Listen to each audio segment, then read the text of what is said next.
Good afternoon, everybody, and welcome to this New York Music Month talk. My name is Shira Gans, and I'm from the New York City Mayor's Office of Media and Entertainment. I'm the founder of New York Music Month, and I'm really excited to be here today to kick off this conversation. This summer for Music Month, there's been a lot of discussion around music discovery and how people find new artists or stay in touch with the artists that they do support. And I'm excited for today's conversation because I think an important angle is to really look at the state of music journalism and the role that that plays or how that shifts over time. And it's been such an integral part of music discovery. So today we have a panel of amazing experts to delve into that from a new interesting organization, Music Media Collective. So a big thanks to Steph and Leo for bringing me the idea and to all of our journalists and panelists today. I look forward to seeing you guys at the rest of our events for June. Okay, everybody. See you later. Kira, thank you so much. We're excited to be here, and thank you to New York Music Month and the New York City Mayor's Office of Media and Entertainment for having us do this panel. We're super excited for all of you to be here today. My name is Stephanie. I'm the Executive Director of the Music Media Collective. Before we jump into things, I just want to acknowledge really quickly the passing of the legendary, the one and only Clive Davis this week. I think everyone who works in this industry is feeling that. Everyone has 1 degree or 6 degrees of separation, to Clive in one way or another, and he's touched us all. And I said earlier this week to some folks, his heart was really in it for the music, if nothing else. No algorithms, no followers. It was really for the love of music. So we wish Clive and his family all the love and blessings at this time. And so with that being said, we're thankful for all of you being here today. I just want to tell you all really quickly why we formed the MMC. The Music Media Collective was something that was born out of the rapid response of declining music media. We all know that media is kind of disappearing in certain ways, especially when we're talking about arts and culture. Unfortunately, sometimes it's thought about as an afterthought, but really we are a vital part of the music industry. We are how music is heard. We are how stories are told. We are how scenes are made. We make scenes. We help artists become stars, and without us, we really aren't able to help venues put butts in seats 7 nights a week. We can't help artists sell tickets to their shows. We can't help them tell stories and become who they are. So with all of that to say, please visit our website for more information, and you can sign up for our e-blast that we send out once a month for more information. And please join us in this discussion today. We're going to have a Q&A afterwards.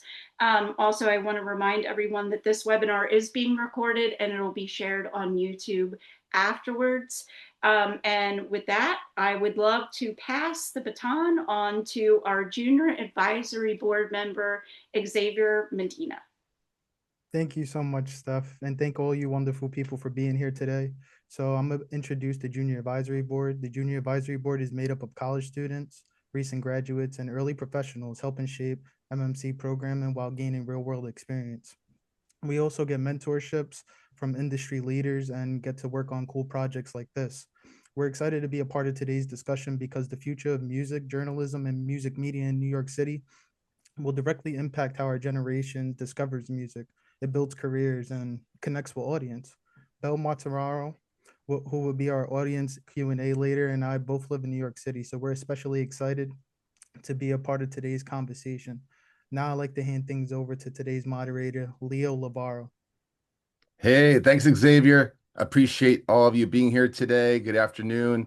I'm happy that we're not competing against any World Cup matches right now. It's great to see a robust audience here. I'm Leo Lavoro. I'll be moderating today's discussion. Before we get started and introduce our panelists, we'd love to hear from all of you. My guy Rich is going to throw up a quick poll on the screen. And the question today is, how do you discover most of your new music today? So you take a look at those options, check a box, and take a moment to vote, and we'll revisit the results later in the discussion. Also, quick reminder that you can submit questions through the portal at any time during this webinar, and we'll do a quick Q&A after the panel discussion, which will be handled by Bell. So without further ado, um, we've got an incredible group of panelists joining us today, representing several different corners of the music media landscape. We're going to let them introduce themselves. Let's kick things off with Jack from People. Jack, take it Hi. away. Hi, I'm Jack Irvin. I am an associate music editor at People Magazine.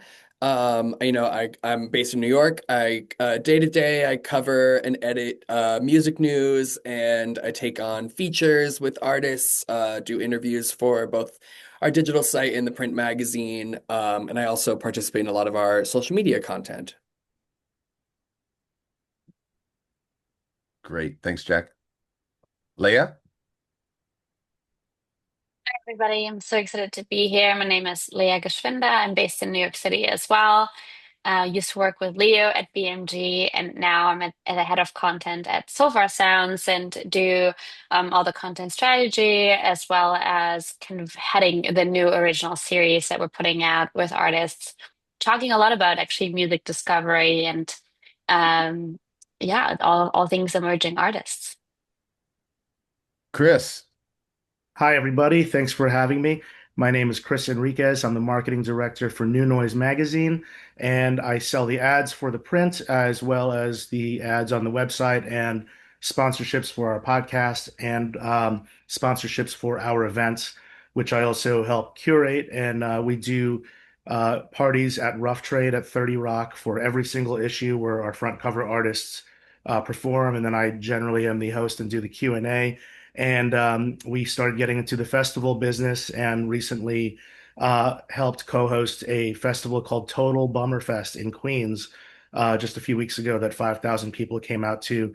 Prior to this, I was with Revolver Magazine, Alternative Press, Brooklyn Vegan, The Hard Times, and a couple other media outlets. I also play drums in lots of bands and teach music and manage artists and do PR for artists. Thank you for having me. Thanks, Chris. And Tina? Hi, I'm Tina Benitez Eves. I was born and raised in New York City, and I've been a journalist here for more than 25 years now. I started late 90s at this film magazine called Premiere and The Village Voice. And throughout my career, I've held staff positions and worked as a contributor to several publications. My work has been published in Billboard, Spin, American Songwriter, Los Angeles Times, and other local national publications. Um, obviously, when I started, music journalism was in New York City specifically. It was completely different from where we are now, but it's something I've managed to and continue to navigate all these years later. So I'm excited to talk about some of the experiences and hear where we are now and where we're going to go from here. Great. Thank you, Tina. And I just wanted to acknowledge all of you that are joining us here on the panel today, all four of you. I'm grateful to consider you friends and call you friends, as well as fellow New Yorkers. You're all New Yorkers. Well, without further ado, let's kick it off, shall we? I want to let's kick it off with Chris. Chris, I want to start off with the New York itself. It's long been one of the most influential music cities in the world. We all know that, but it's also gone through tremendous change throughout the years. As someone that tours the world with your various bands, you've experienced a lot of different cultures in different cities around the globe. What makes New York City music journalism different from other cities? Well, the first thing I would say is that, we are a melting pot. So being that we are the heart and pulse of a lot of subcultures, we started punk rock, we started hip hop, graffiti, arguably really sort of became a huge, subculture here. That all combined creates a overall culture that inspires other A markets. We are an A market. As a musician that's toured the world and other cities in the country, I've been to many B markets and C markets. And as a person in the industry, why those markets exist is because some people skip over or do well in certain places. Being an A market means that we have hundreds of shows. We have rock shows, we have hip hop shows, we have museums and exhibits and fashion shows and raves. And you can go out and go to 150, 250 or more things in one night. Why am I mentioning this? You can't necessarily do that in B markets or C markets. And that's not to downplay those places. There is a purpose for every market to exist, but we have an advantage. We have more things to write about. We see more things. We have more people to network with. We have more artists starting music around us, ranging from Ramones to Run DMC to Blondie to The Strokes to Geese to Sonic Youth. There's so much that could be said about what makes New York different. And as people in media, we not only have that advantage, but we have that responsibility to make sure that we are always going to remain where this culture for everything in the arts starts and ends. And I think people depend on us for it. And that's why when you go to other countries, you see Brooklyn this, Brooklyn that, New York City this, New York City that. So we are always going to be in a very high advantage to show the world where things are headed. And it goes into every aspect of the arts, not just the genres, not just the players, but also the media outlets as well. Would anyone else on the panel like to weigh in on that? Yeah, I mean, New York, there's really no place like New York, and there never will be a place like New York. And, even just when you think of the history and the multi-generational uh, influence that New York music has had, I mean, we could go back before all of our times to like Tin Pan Alley, the music publishers, and then into the tens and twenties and the jazz, and then let's go to like fast forward to the 60s and Dylan and the folk scene, and then punk came after that. And then, fast forward even more, maybe the early 2000s when you could see Interpol at Lit Lounge, there's always something. There was always something going on, and there's still something going on. Whether there's a big scene, maybe not, maybe there's more pockets of that now. But music is it's just still such a part of our DNA here. Um, and yeah, I just it's just and music journalism as well is still so vital. But we'll get into that a bit as well. Leah, Jack, anything to weigh in on there? I just think in New York, as music journalists, we get such an advantage by being in the center of culture, and there are pop-up events here all the time that so many people want to know about, and we get to have a front row seat and then tell everyone about it. I'm thinking of like Madonna popped up in Times Square recently, or I saw Megan Thee Stallion do Moulin Rouge on Broadway. Like these are things that not everyone gets access to, but we get an advantage as music journalists to really take that in and get to report on it and share it with everyone. I think the last thing that I will add, I can second everything that you guys have been saying, but to me, I always think about New York as this like person almost. It's the one friend in your group or the one colleague that always knows where to go, where to discover the hottest new act or the rising artist that, nobody else knows of yet, but will be huge. And I think New York is that friend, right? It's like this is where it's at, and you just know that like if you keep looking and you know where to look and where to turn, you just discover things that maybe other people won't have access to in other cities. So we're very fortunate to be here. Thanks, Leah. 20 years ago, artists needed media to reach fans, and honestly, they still do. Damn straight. But today, they also have social media, streaming platforms, Discord, Patreon, you name it. The question here is, so what role does music journalism play now? And what are artists misunderstanding about the role media plays in building audiences careers and culture, in your opinion? Chris, what are your Well, thoughts? I would start by saying that artists, artists are good at making music. Artists are good at hopefully having an aesthetic and a visual to go along with that. There is a reason why there are teams in music, why you have publicists, why you have a manager. So, you know, I think that one thing artists need to learn today is that they can't just show up, right? Articles in media outlets and pieces of content, they are there to show more about who you are and outside of your music. So, lifestyle has come up quite a bit in my line of work where we will write, let's say, an article about an artist that, like, let's say we're talking about Maynard from Tool. Okay. This guy has been around for 40 years, give or take, and he can sell out stadiums all over the world and headline festivals. What do we not know about him that we could write about today?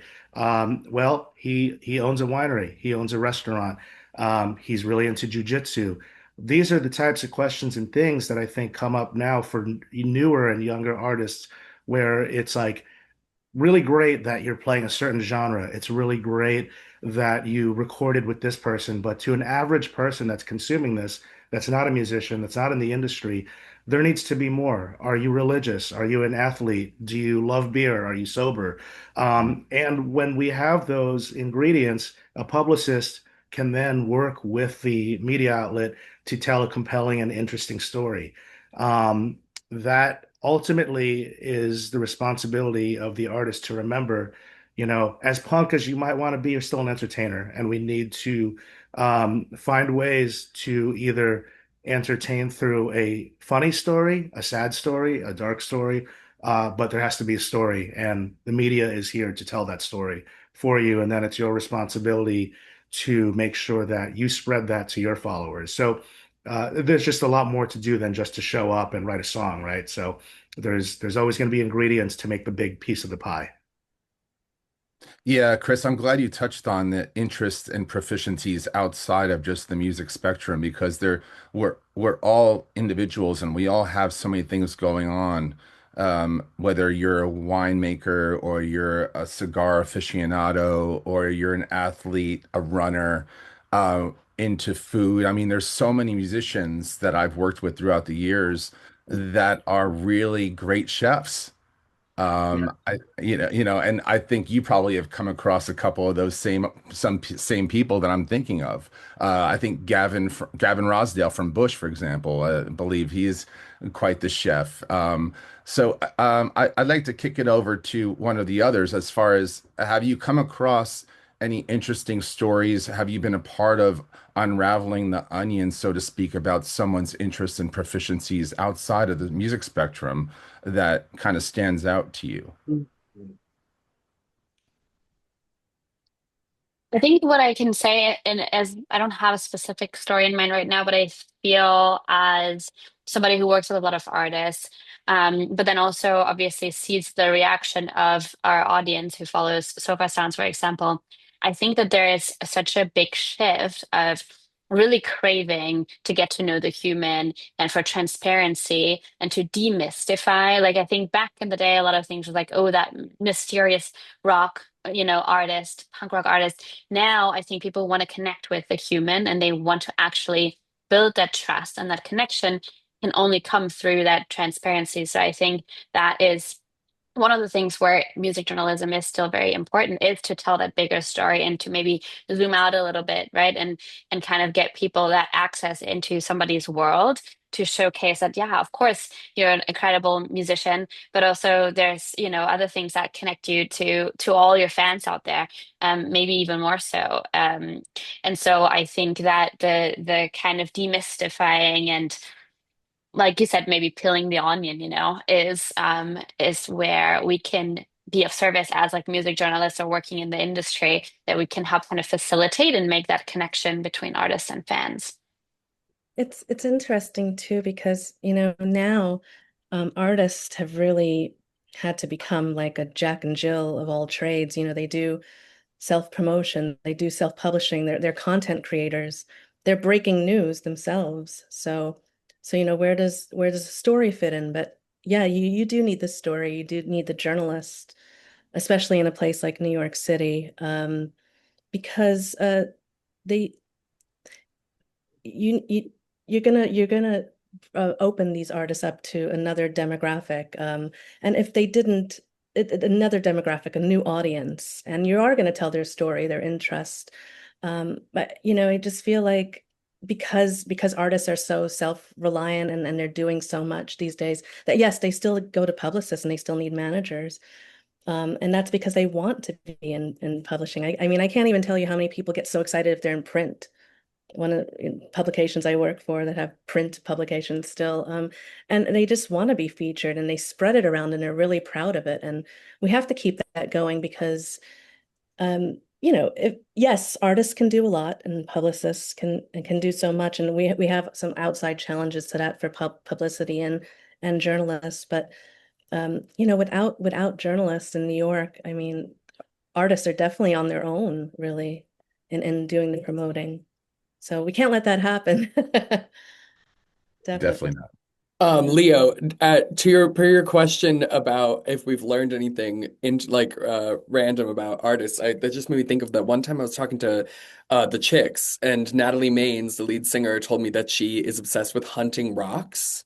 And this only came up because we were talking about touring amphitheaters, and I was telling her about what show I was planning to go to, and she said that it was in Connecticut, and she said that that venue is a great place to hunt rocks. And that's the kind of thing that you might Wow. not get on someone's polished social media, but it comes up in the interview. Hunting rocks. I've never heard of that before. Like collecting them and polishing them and That's having a collection, I guess. wow. Yeah, I mean, geocaching is one thing, but hunting rocks, that's a whole nother level. Yeah, she might not be ready to make nice, but she's ready to hunt rocks. Yeah. No, Leia, I love what you said. I love what everyone said, but Leia, I love what you said about demystifying the rock star, right? And bringing that human element into the conversation, and finding common threads. I think about like when I was discovering music as a teenager, and there were a couple that, whether they were local bands that really went on a national level and then later became, global sensations, tri-state area. I'm talking about like the Bon Jovis and the Skid Rows and all the bands that came out of, New York, Forest Hills, the Ramones. I mean, that's where I'm at right now, Forest Hills, Queens, for all you Queens folks. But yeah, I really like that whole demystifying that rock star persona, because again, it brings that human element into the equation. I'm interested to hear what you all have to say about a little bit more about your own experiences when it comes to that human element, and maybe even share an experience you had with someone that you really looked up to growing up, and then you had a chance to work professionally with them from a journalistic standpoint. Yeah, sure. I could, speaking of New York and New Jersey folks, I will use Glenn Danzig from the Misfits, whose birthday happens to be today, as my answer to that question. I interviewed Glenn Danzig in New York at what was the PlayStation Theater and is now the Palladium. And this was backstage at a show they were headlining. It's somewhere on YouTube on the Revolver Magazine channel. And I walked into that very, very nervous and intimidated because I've heard so many horror stories. But my approach as a journalist, which is also part of my job, in addition to all the, sort of behind the scenes work that I do, I see myself as a journalist. I have to go approach these people in a way that's more human than sort of, I don't know how many people saw that interview on the red carpet at the Rock and Roll Hall of Fame where Robert Smith from The Cure is immediately annoyed at the host that interviews him and then just hits her back with like this like awful response that she couldn't come back from. I don't want to be on the receiving end of that. So I try to speak to artists on a very humane level. And I sort of like to imagine we're just sitting in a bar, hanging out, talking. And what that does is it makes them more comfortable. And Glenn was extremely kind and down to answer all of my questions in a very awesome way. And a lot of the subject matter also involved some of the history he had starting punk in New York and playing places like CB's and Irving Plaza and these legendary spots. So I think that having those personal connections with artists oftentimes, I mean, you can't always help if an artist had a bad day. I had a really terrible interview with Scott Weiland, unfortunately, before he passed because he was in bad shape, and I did my best to navigate that experience. But I think that you want to approach these people like a human being, and that basically can help demystify, to quote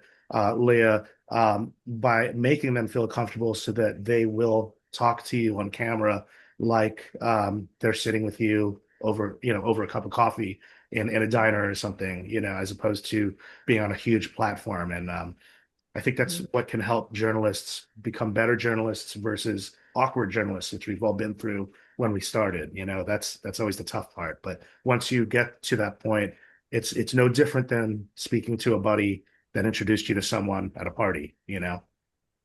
Think that is such a valid point, Chris. And I think, I have some personal experience with that as well, interviewing lots of different artists at different trajectories of their careers, but have specific memories of them saying to me, like, thank you, because that just felt like a real conversation, like an honest conversation.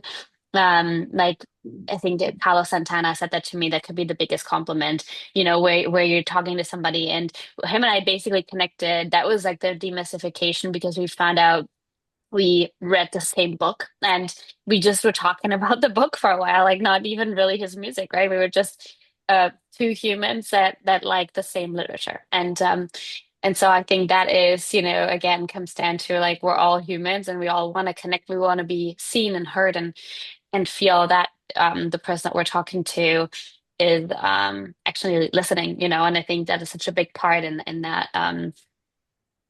world is like to actually listen intentfully. Absolutely. And I think once you gain that trust, and there's nothing better than when the cameras are off and the artist that you just interviewed takes a liking to you, and then you feel like you're still having the interview off camera. And then you maybe become their friend or something. It's like it's pretty cool and then they want to come back to you and they tell their publicist, I really liked sitting down with that person or that media outlet. It's great when they remember you too when you interview them again, and that's always been like I remember a few years passed and I interviewed Slash and he's like, Tina, I remember you. And then he brought something up. I'm like, how the hell did he remember? But Yeah.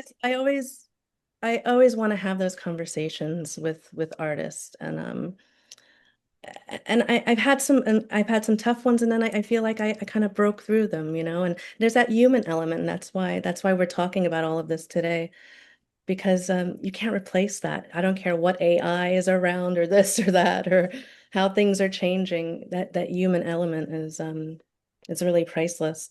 Yeah, I was recently doing something on the Ramones, speaking of Forest Hills, and I spent maybe like an hour talking to Joey Ramone's brother just about sneaking down here when I was in my younger days just to see the Ramones towards the end of their career. And that was like most of our conversation. Then we got into the meat and potatoes. But those things, like those personable things, I mean, that can never be replaced, ever. I did. I just interviewed Marky Ramone on the Bowery, Oh, which was cool. pretty surreal. But Oh, that's I also wanted to make a point while we're interacting with each other.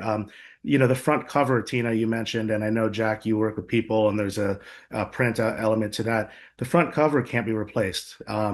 People still want to be on a front cover. Labels still want their artists on a front cover. The front cover doesn't exist.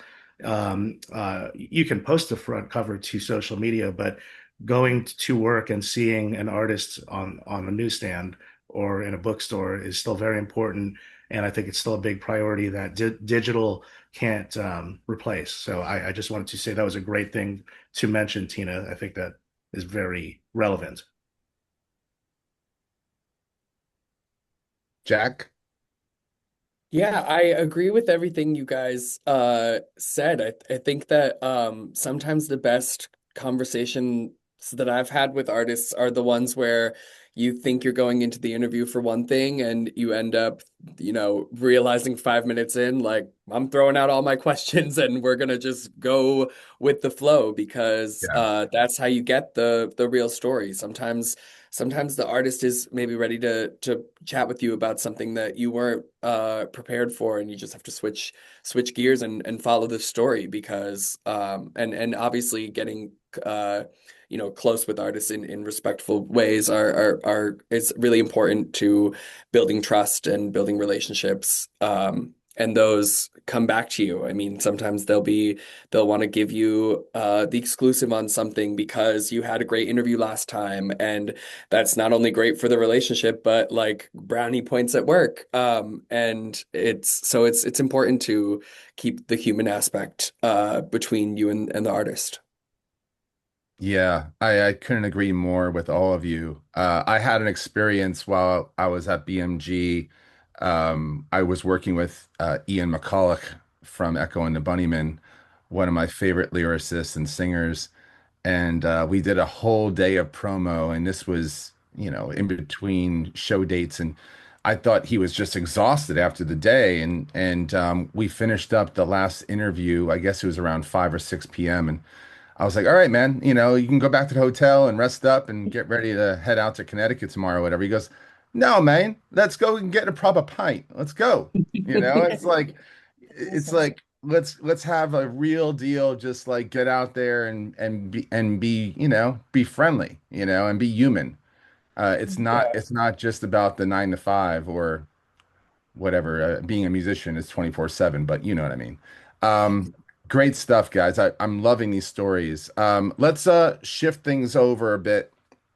I'd like to kind of I'd like to get your thoughts um, on what you feel we might lose when people only use different social media platforms, searching for new music through algorithmic suggestions or DSPs for that matter, rather than word of mouth or journalistic reporting. Back in the day, mixtapes, fanzines, things like that. Whoever wants to take that to kick things off, please.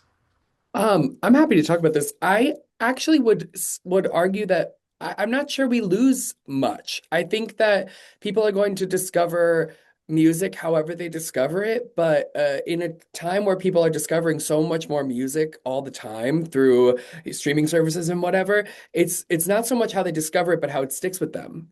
And I think in order to stick with them, that's where we come in. Like you might hear a song, but to learn more about that artist, it's important to have conversations with journalists and press to I think Chris was saying it before that it's like it's the story behind the person. It all comes back to the who, what, when, where, and why of journalism. And if you it doesn't, I don't think it necessarily matters how you find an artist, but how you stick with them and how you learn about them. And that is where interviews are so important. That's like always what I try to do at People is give readers the context behind the songs that they have discovered, and make them want to keep reading, keep learning about these artists. We have the power to kind of help with longevity, maybe rather than discovery. Although discovery, I mean, I would still love to introduce readers to artists, but you're going to discover them how you're going to discover them. Yes, absolutely.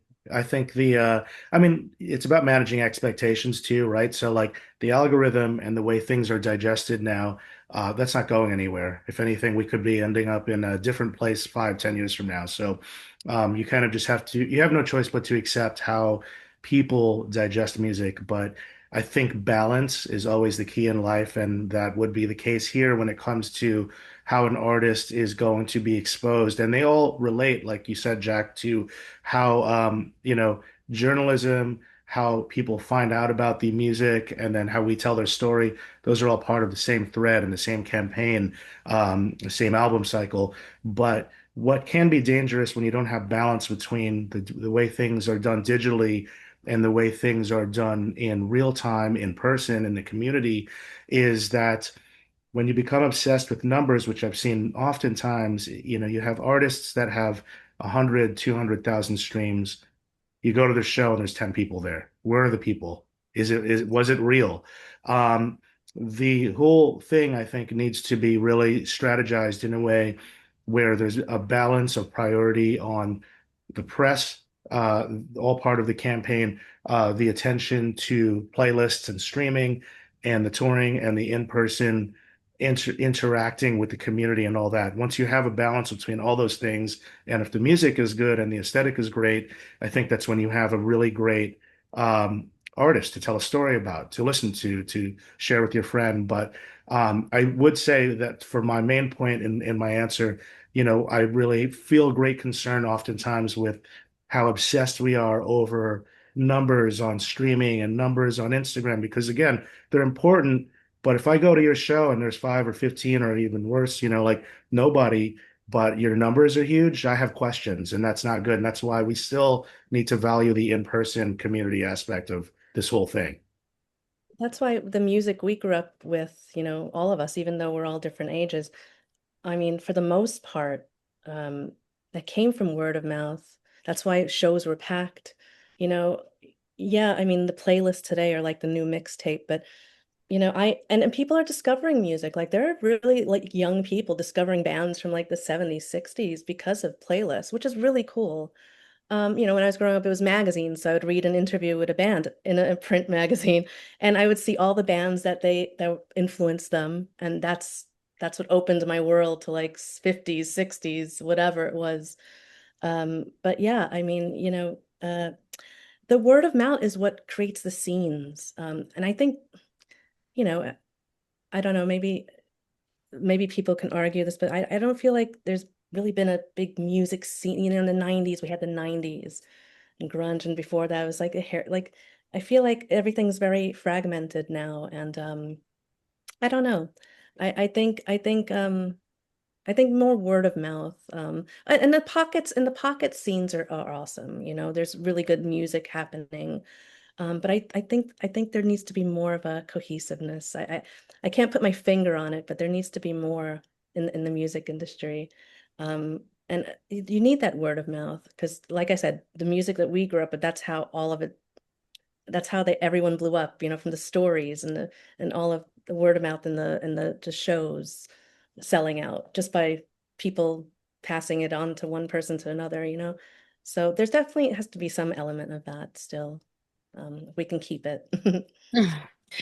I also think there is this moment of nostalgia for like how things used to be, right? So I think word of mouth again, or just being like I said earlier, like New York City, this person that like you trust. I think it all boils down to trust. I just saw this post from James Blake, I think it was, and he basically just was like, it's hard to trust numbers online, and it's hard to trust even the comment section because some of it could be bots.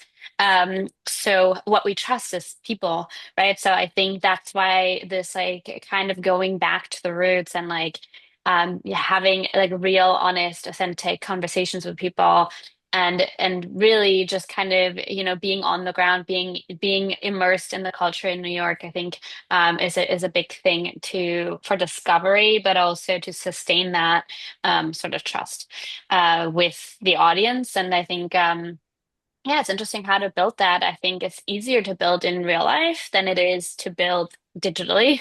And I'm seeing that even as I use obviously social media a lot, but interesting for me to see how people having a lot harder of a time to trust if they don't see your face or actually hear your voice and they don't know, uh, who is actually behind that story or yeah, or just kind of transferring that story, referring that story. Yeah, I was at an event recently that the Grammys put on, the Grammy House, during Indie Week, and someone raised the point of bedroom DJs, but it's also like bedroom songwriters that are putting stuff up on DSPs, but really they're working on getting those streams, but really don't know about how to promote it properly outside of just social media posting, whether it comes to hiring services, PR, obviously, radio, social media, as far as content creators. Leah, you know a ton about content creation.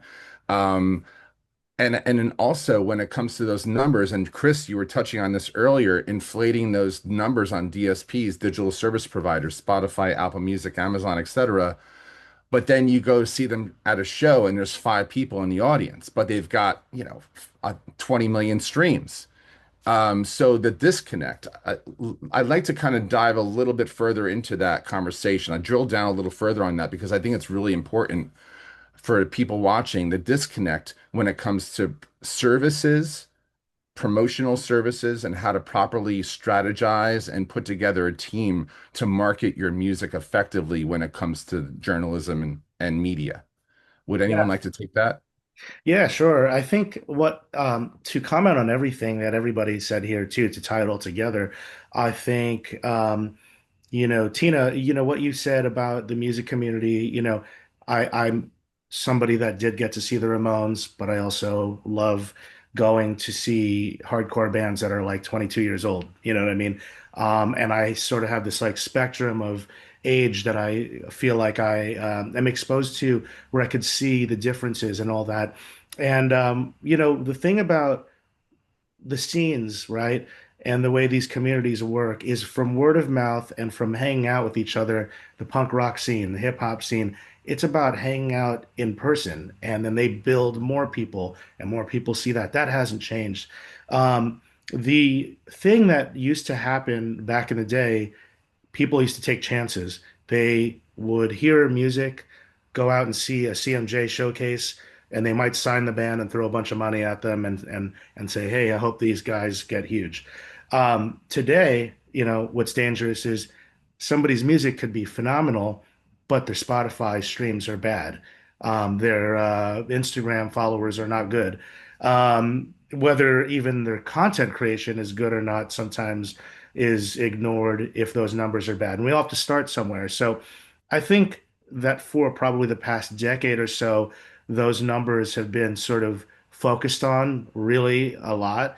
I think what I am starting to see now is that there are more scenes and communities, specifically in rock music, where I come from, and there are more labels taking chances. And why is that? We have bands like Turnstile who are huge, who I saw go from here to here. You need bands like that to elevate the scene in the community. The punk rock scene is now here because of Turnstile. They just announced a massive tour yesterday where they have bands opening for them all over the world that range from teenagers to people in their 70s that were in bands that influenced them. And they won a Grammy. That's a real a great model that I think people should look at. These are people who have been playing in bands since they were teenagers in high school. They haven't stopped. They're probably in their late 30s, approaching their 40s. And within one single year, I watched them play Irving Plaza. Next show they played was at Brooklyn Mirage for like 5,000 people. Then they played Barclays with Blink-182. And they're coming back and headlining Forest Hill Stadium. That's how you do it. So Nirvana set that model. They showed us in the 90s. Look at the bands today and see what they did. And guess what? They didn't rely on the algorithm. They relied on the community and the scene, and everyone's posting about them and creating content about them. So I just think that's a really good thing to mention as it relates to the bottom, to the middle, to the top, and that's what they represent. And I think something we could all learn from. Absolutely, Chris. Thank you so much for adding on to that. Before we go any further, I can't believe we've blown through 45 minutes already, guys. This is crazy. I know we could probably go for another hour easy, but I want to take a step back and go back to the poll results. We're going to reveal our poll results in just a second, but quick reminder, up there it is. Friends. Quick trigger there, Rich. Thank you. What do we got? Oh, friends and community, That's great. 80%. That's great to see. And how apropos. We're just, that's what we're talking about, is just the community, friends, word of mouth. That's Mhm. awesome. I wonder if that's even more representative of, like, I assume we have a New York City heavy audience. Mm, And here, like, I think among my friend group, it's we're always showing up to hang out with each other, and someone's got a new song that they want to show everyone. And I think that maybe just with how much socializing we do here, that it's higher up. Yeah, that's a great point, Jack. Hmm. Very, very interesting. Yeah, and also earlier in the program, we asked everyone about the questions, the Q&A. So we want to make sure that those questions are being sent. Belle's going to take over in just a second with the Q&A portion. Um, I'd love to just thank everyone again. I can't believe we're almost at the hour mark, but you all are amazing. Really appreciate all of your time and your insight. And hopefully, if there's just one person watching today that takes something away from this conversation and puts it into real practice and exercise, that's a win to me. So it's really important. I just wanted to acknowledge that. Okay, guys. Well, I want to thank you again. I'm going to hand it off to Belle with the Q&A portion. Belle, take it away. Thank you, Leo. I appreciate it. And thank you to our panelists for being here today. Like you said, my name is Belle. I'm a member of the Junior Advisory Board at the Music Media Collective and also a very new New York resident. And I'm going to jump right into the Q&A. We have a couple of questions over here, so let's hear some of that. An anonymous attendee says, as important as it is to tell artist stories, how important do you think it is for us as journalists to tell our stories? Whether that's on social media, YouTube, newsletters, podcasts, on camera opportunities, or anything else, how important do you think it is to be sharing yourself as the journalist / brand yourself when it comes to getting jobs or opportunities? Hmm. You know, I would have to say, you know, because of the world we're living in now, it's probably important to a certain extent. I'm not one to kind of um I've never been the one to kind of write in first person too much and just like, oh well, this album sucks or this I never that's not, you know, I'm more of a storyteller, I guess, and I just want to get the artist stories out, and that's not the kind of journalism I gravitate towards. I've done a little of it. Um, Everyone's a little different, but I think in this environment, it's a great question.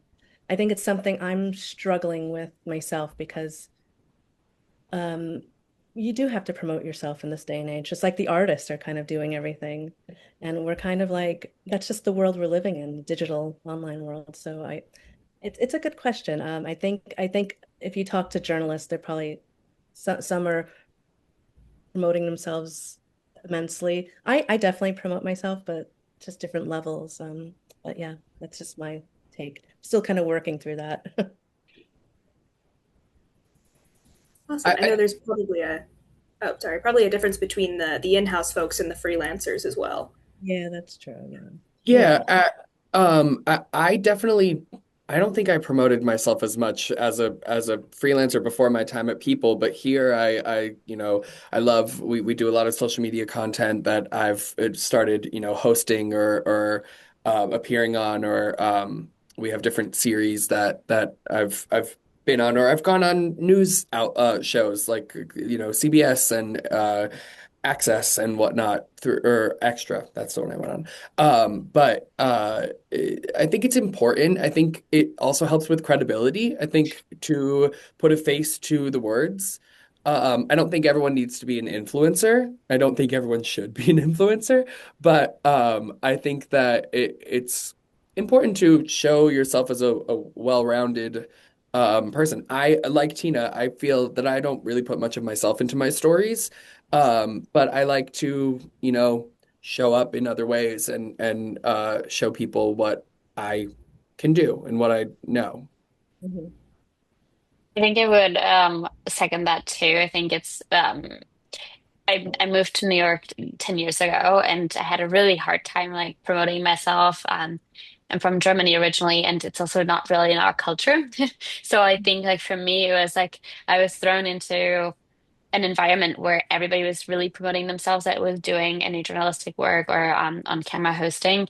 And I was in that department as well. Um, And I've learned to, to do it in my way, I think, and just like kind of do it in a way that feels still authentic to me, but also I think it is important if you want to be this kind of like connector between the worlds, like the fans and the artists, or this vessel of like telling a story, that you just say that out loud and are confident, that it's okay to like to want that and to say that. And I think then it's easier for other people to see it as well, because I think for a long time I was always wondering like, why is it not like working the way I want it to work? And I was like, well, I never said it out loud, right? But I am a journalist, I am a storyteller, and I am an on-camera host, and I think just kind of owning that has helped me a lot to just kind of tap into promoting myself in a way that feels comfortable. Yes, and also I would say the same thing, authenticity to yourself.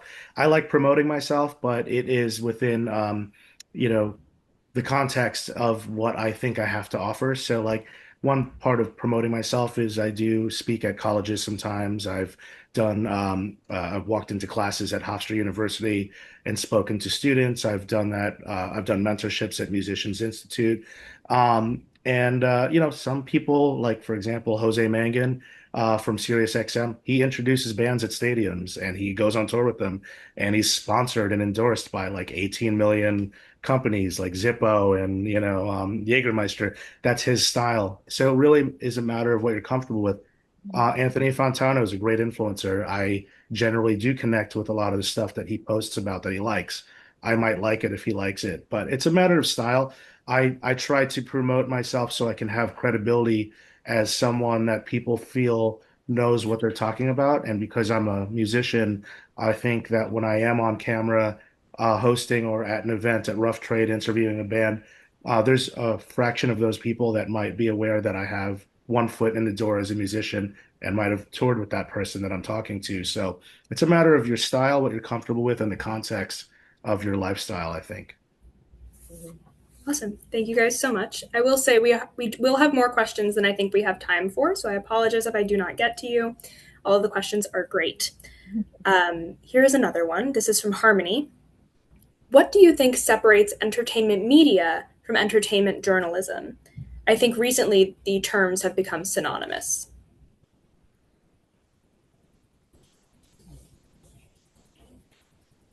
Anybody? Should I take that? I think media, I mean, first of all, media is the overarching umbrella. I think journalism to me is writing about a story or writing about an artist, and media really can be, it can be talking heads. It could be, social content from an event that happened. It could be a podcast. It could be a web series. So media really has sort of widened as a scope. But journalism, old school, I don't know if it's different for everybody. It's really depending on you ask. But I just think of journalism as an article that I'm reading, or not even reading, but like someone's out in at a festival on camera. They're doing journalism, But media. I just think is like everything. You know what I mean? And it just keeps widening and widening as we add more things to redefine what that is.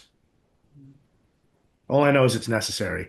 I think an interview is definitely involved with journalism most of the time too. So, because the media, yeah, it's like the umbrella. I mean, Yeah, awesome. There are a handful of questions that I'm going to combine into one because a bunch of them are quite similar, and they're mostly coming from students and artists asking how when they pitch, either to write for a publication, to pitch stories they've written, or to pitch themselves for coverage, what about a pitch would make them stand out? Or what about a story makes a journalist want to approach it and interact with the work? I think at People, at least that I can speak for, is we are definitely looking for a story. I think a lot of times you get an email, a press release about a song or a project, and that's great, but sometimes there's no real context for it. And I think what really sticks out to me, but also I think to a lot of journalists at People, is we want that personal element, that the why. why do we, why is this artist important? Why is this music important right now? How does it fit into the context of culture? Is it connecting with one specific element of culture that we want to zone in on? But yeah, I think it's about serving we are looking for stuff that's going to serve our audience. And I know it's hard for people to know exactly what that is when they're pitching their work, but I know that at People we're looking for a strong personal element to the story. Yeah, and I'd like to weigh in on that if you don't mind, Bill, from a publicist standpoint. Knowing who you're pitching, doing your research, using resources that are online, finding like looking into stories that have been featured from that particular writer that you're pitching, or maybe you're pitching the editor, but also the meat on the bone, like Jack's talking about, the story, finding that story within the story. And what separates your pitch from the thousand other pitches that Jack's getting or the press releases that he's getting in his inbox every day. It's just really finding that niche that's going to separate you. But really, it all comes down to you and doing your research and like one of the things that I learned early on is look in the publication, look online, look for certain features that are specific. Like maybe there's behind the board, like a technical side of the recording of the record that you can get the engineer or the producer to speak on in addition to the singer of the band and combine them, the two of them, to have a real special, unique, insight on the recording of that record. Because it's not just about the end product, it's how you got there. There's so many nooks and crannies that go into the story. Totally. Awesome. And people also should remember that, when they pitch stuff, people like exclusive things, right? So they want to feel special. So if you're gonna if you're gonna give me a video to premiere of your band, and then I see that like you had 8 other people do it, that looks really bad on your part. Having people repost it is cool. Some people don't mind it, but if you want me to premiere your video on Friday, I don't want to see that on 8 other websites. If it's reposted the following week or whatever, that's cool. But people probably sort of miss those things sometimes. That would be more from an artist perspective if you're pitching. But as a journalist, I think that journalists should always think creatively outside of the box, like we talked about lifestyle. Are you asking just about when was the record made? Who'd you record with? Basic questions anyone can ask. Or are you asking, were they find out about their lifestyle? Is it compelling? Does it connect with people? Does it speak to what's going on today, politically or spiritually or whatever? Those types of things will make you stand out if you could prove that you've had some sort of resume or examples of that. Awesome. Well, thank you so much. I know that went very, very quickly, but we are creeping up to the 1 hour mark. So thank you so much for your answers. I really appreciate it. And thank you for being here. I'm going to pass this on to Xavier, who's going to close us out. Thank you, Bill. Thank you again for all our panelists that joined today, as well as everybody. A special thank you to New York Music Month and New York City's Mayor Office and Entertainment for supporting this conversation today. We'd also like to thank Shira Gans, Senior Executive Director of Policy and Programs at the Mayor's Office of Media and Entertainment, as well as Denzel White, President of Denzel White Entertainment, for their support and assistance in making today's panel possible. In addition to the programs like today, the Music Media produces a live music talk podcast called Asses and Seats, where we discuss music news, interview artists and industry professionals, as well as raise funds for organizations including the National Venue Association and Music Care. You can follow the Music Media Collective on social media at mmcollective.org. You can learn more about our mission and upcoming programs like this one. Thank again, everybody, for today. You guys did amazing, and it was a wonderful conversation. I hope you have a great rest of your day and great rest of your week. Thank you. Thanks so much. Thank you. Thank you, everyone. Take care. Thanks, everyone.